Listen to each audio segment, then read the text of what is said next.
یہ کہانی ایک ایسے تاجر کی ہے جس نے اپنی زندگی دھوکے، جھوٹ اور فریب پر بنائی۔ وقت نے آہستہ آہستہ اس سے سب کچھ چھین لیا جو اس نے ناجائز طریقوں سے کمایا تھا۔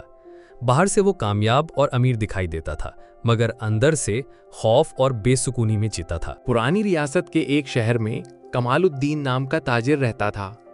اس کی دکان شہر کے سب سے بڑے بازار میں تھی، جہاں کپڑے، اناج، مسالے اور زیورات سب کچھ بکتا تھا۔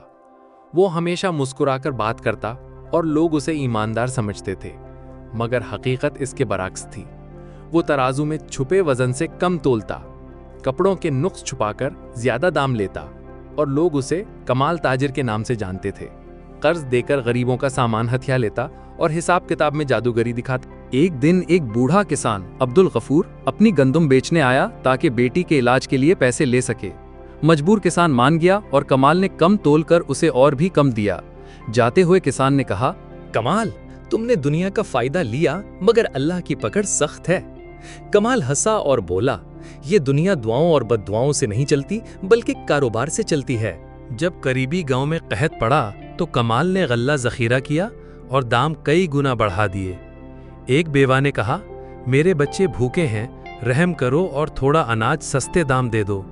کمال نے غرور سے کہا، میری قیمت وہی ہے جو میں چاہوں، ورنہ جاؤ بھوکے مر جاؤ۔ بیوہ کی آنکھوں سے بد دعا نکلی۔ لوگ روتے بلکتے اس کے پاس آئے۔ بادشاہ نے حکم دیا کہ اناج کے ذخیرہ اندوزوں کو پکڑا جائے۔ وہ چیخنے لگے، یہی ہے لالچی تاجر جس نے بھوک کو کاروبار بنایا۔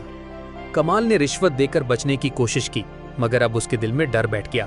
سپاہی چھاپے مارنے لگے اور لوگ کمال کے گھر کے باہر جمع ہو گئے۔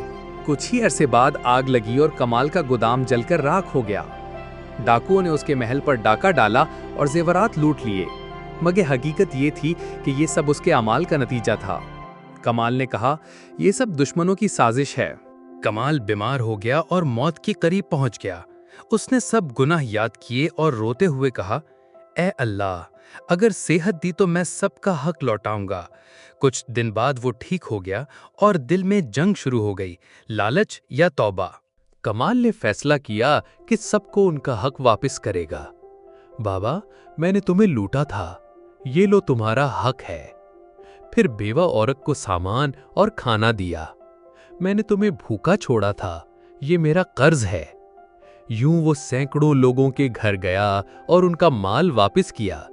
اب لوگ اسے سخی تاجر کہنے لگے۔ اس کا دل سکون سے بھر گیا اور رات کو سکون سے سونے لگا۔ وہ سچائی سے سودا بیچتا، نقص بتا کر قیمت کم کرتا۔ نتیجہ، یہ کہانی ہمیں سکھاتی ہے کہ ناجائز کمائی خود کو برباد کرتی ہے، اللہ کی پکڑ سے کوئی نہیں بچ سکتا۔ توبہ کا دروازہ ہمیشہ کھلا ہے۔ دھوکہ وقتی فائدہ دیتا ہے مگر سکون نہیں۔ کمال کی زندگی اس بات کی مثال ہے کہ اگر انسان سچی نیت سے لوٹے تو دنیا اور آخرت دونوں سنور سکتے ہیں۔